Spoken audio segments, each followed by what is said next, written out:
Hi everybody, it's Laura. Thank you so much for joining me on my channel.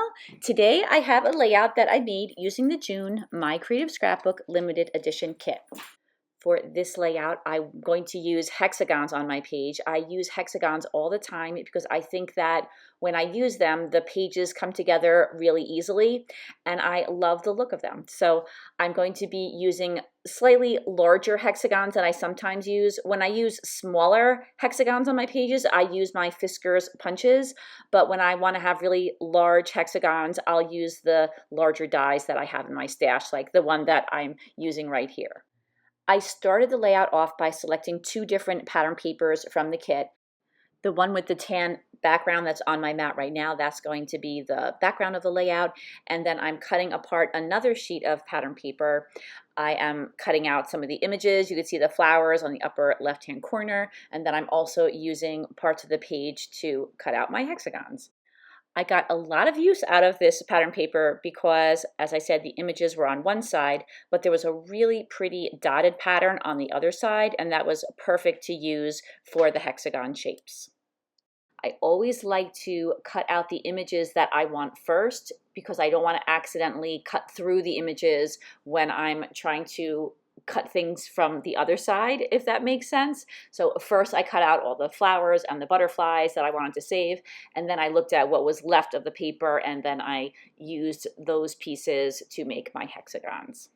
I don't add a lot to the background as far as mixed media, but I did want to add a little touch to make it my own. So I used the stencil from the June kit and some Distress Oxide in gathered twigs. I'm going to arrange the hexagons going from the upper right-hand corner down to the lower left-hand corner. So that's where I'm putting my stenciling on a diagonal going from one corner to the other. Because I wanted to create some lights and darks in the background, I varied the pressure that I used on my dauber so that some of the areas would be a little lighter, some of them would be a little bit darker. And even though it looks like I covered a huge area with this stenciling, once I have my hexagons on the background, you just see touches of it peeking out from behind those shapes. I was also thinking that I could do a little bit of light stenciling in those other two opposite corners so that the stenciling wouldn't just be in the center, and I thought that would help to balance the layout out a little bit. And although I'm not being super careful about this, I am basically trying to get the stenciling between those flowers, kind of in the background rather than on top of those blue flowers. And then I added a touch of stenciling in the upper left-hand corner as well. And then I love to add white splatters to my layouts, and I think that the white splatters on this layout work really well because the background is a little bit darker than I'm used to, and I love the contrast between the colors. To make the splatters, I'm using some watered down white acrylic paint, and then I am using some scissors and tapping it against the base of the part of the container that holds the straw, and that makes some kind of medium-sized splatters. If you want to make some tiny splatters, you can use a very small paintbrush, or you can even use a toothbrush. That makes the smallest splatters. And then to make larger ones, I find that taking my finger and tapping it gently in that same spot where I'm tapping the scissors will make some larger splatters.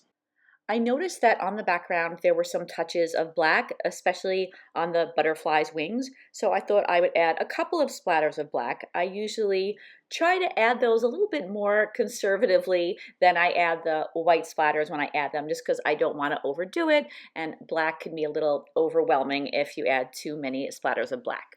I wanted to use this sentiment, Smiles for You, as the title, and I wanted it to be cut in a hexagon. But when I cut it out, I realized that the yellow part of the pattern paper was a little bit smaller than the die. So I had to kind of piece some of the paper together. I took some other yellow paper and I used the same die, and I cut out those little points that were missing on either side of the hexagon. I put some adhesive on the back of the hexagon on either side. I lined up those extra pieces that I cut out, and then I inked the edges of the whole hexagon, and I really don't think that you can see that I pieced those ends together unless you look really carefully. And then I went ahead and I inked up all of the embellishments that I'm going to use on the page, and I inked all of the hexagons that I cut out with my dies. And the hexagon dies that I use have a stitched edge, and I always love the way that that looks. I even cut out my photo with one of the hexagon dies, and you could see the stitching around the edge of it, and I think that that just adds a nice little touch to it. For the photo, I did plan what hexagons I wanted to put behind it. I cut out a white shape to go right behind the photo, and then a slightly larger hexagon to layer behind the photo and the white mat. For the rest of the hexagons on the page, other than the title that I cut out, I wasn't sure exactly how I was going to arrange them. I cut out a variety of different sizes in different patterns, and I thought that if I had a lot of hexagons left over, I could always layer them together, and that's what I ended up doing. So I have my photo cluster completed, and now I'm going to start arranging all of my shapes on the background. This photo is from a series of photos that I took at a place in Philly called the Magic Gardens, and I took so many photos when we went there one day. We were spending the day in Philadelphia, which is about 2 hours from my house, and the last stop was a place called the Magic Gardens, which is a house that is totally covered in mosaics. It's super, super cool. And my daughter Julia absolutely loved it, and she said, I wish that I knew we were going to come here because I would have had on a cuter outfit. I really want to take some pictures here. So a couple of weeks later, we ended up returning. It was a great day, and I got a lot of great pictures, and I still have many more to scrapbook. So I didn't want to have too many random colors on the background. I didn't want to have things layered in all different ways. So I decided that I was going to use the 3 blue striped hexagons around my main photo. I have my title on top of the photo, and then I started playing around with a number of smaller shapes. I had cut out 3 smaller light blue shapes, and then I also cut out some really, really tiny yellow ones. I only had a couple of little pieces of that light yellow paper left, but I thought it would be important to include that color within the hexagons because that's the same color as the title. And even though there's other yellows on the layout, they're not exactly the same shade. So I made use of those little scraps of paper, cut out some hexagons, and then I have clusters including the yellow shapes, the blue shapes, and then the off-white shapes. And in some places you could see that I have 3 shapes stacked on top of each other.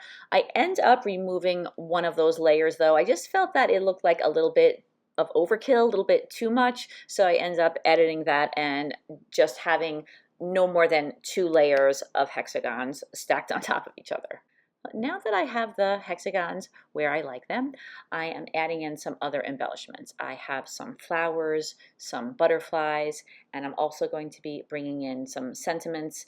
And I think that these are the little touches that make the layout look like it has a little bit more character. Getting back to the idea of using hexagons on your layouts, I really think that it's worth giving a try if you've never done it before.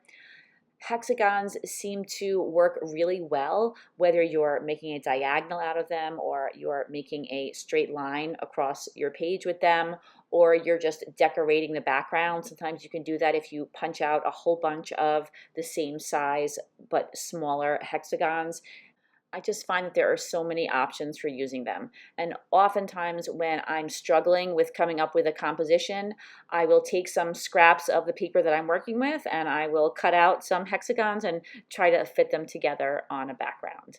And although I've bought a lot of dies that I either haven't used or don't use that frequently, I do get a lot of use out of my hexagon dies, so I think they were a good investment. But of course, everybody has to decide what they think they'll get use out of. So now I have all of my embellishments attached down to my layout, but I wanted to add some branches. It's something that I love to add to my pages. So I'm using some die cuts that I had in my stash.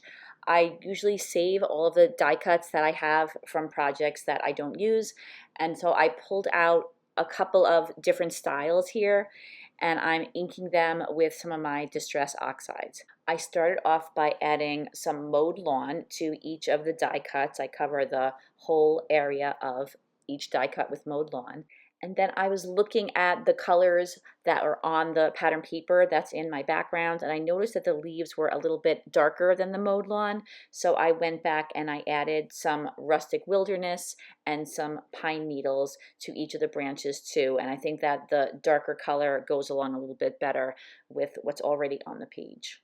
So usually I feel like I don't make enough branches, but I made so many branches for this page. I really didn't need all of these branches, but I do use some of them, and I'll definitely use them on another layout. I use branches like this all the time. Now, I had a label that was on the blue striped hexagon that's under the photo, and I decided that I wasn't really crazy about that. I was going to put the date on it, but I changed my mind. But I did want to make use of the butterfly that was on that label, so I fussy cut it out, I inked the edges, and then I placed it on the yellow flower where the label had been. I thought I could add a little bit more embellishing to those hexagons that are all the way on the left-hand side of the layout. So I added a little yellow flower there. And then there were some bees that I thought would be a good addition to this page since there's so many flowers. And then there were two sentiments that I thought matched as far as the sentiment's content and also the color of the paper they were printed on. So there was one that said forever and one that said fabulous. So I thought that was cute, forever fabulous. So I added those on. And then I added a little sentiment that says bloom and grow right near where I added that yellow flower. And then I accidentally picked up the page with elements on it I hadn't attached down. I do that all the time. And so I repositioned them and then glued them down to the layout. So I was going to add my date on that label that I decided to take off. So I instead decided to use one of the tabs that 49 and Market includes in most of their kits. I picked a yellow one and I stamped the date, which was July 7th of 2018. And that is 6 years ago. Is that possible? It seems crazy that this picture was taken 6 years ago, almost to the day. I know that people say life goes by fast, but it really, really does seem to be flying by. So I have all of the other embellishments that I wanted to include already on the layout. So now I'm ready to add some of those branches. I have quite a pile there, but I'm only going to add some of them. And I add them to where I have the clusters of flowers to fill those clusters out a little bit. And I was considering layering a branch on top of the photo, but I didn't really like the way that looked. The photo was a little bit plain for me. I usually like to include all kinds of jewels and other embellishments, but for this layout, I wanted to keep everything kind of rustic looking, and that's very unusual. I love adding things like pearls and jewels and enamel dots, but I thought that for this layout, I would try going in a little bit of a different direction and switch things up just a little bit. And as a final touch, I added a little leaf at the top of the layout, and this layout is complete, and here are some close-ups. Thank you so much for watching. I really appreciate each and every one of you and you taking time out of your day to watch my videos. I also want to say thank you so much for all of those really sweet, supportive comments that I got on my last few videos. I really enjoy posting videos, and I'm really glad to be back in the swing of things and getting some of these videos up on my channel. Please don't forget to check out the description box where you'll see the link to the My Creative Scrapbook website where you could buy the limited edition kit or any of the gorgeous kits they have to offer. I hope you have a fantastic day, and I'll see you again soon. Take care, everybody. Bye-bye.